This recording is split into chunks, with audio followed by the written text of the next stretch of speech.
30 лет — это время свершений. 30 лет — это возраст вершины. 30 лет — это время свержений. Тех, что раньше умами вершили, а потом начинаешь спускаться, каждый шаг осторожненько взвеся.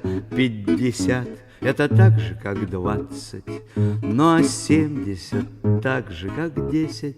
30 лет — это время улыбок, а не плач и не смех со слезами. 30 лет — это время ошибок, за которые нет наказаний.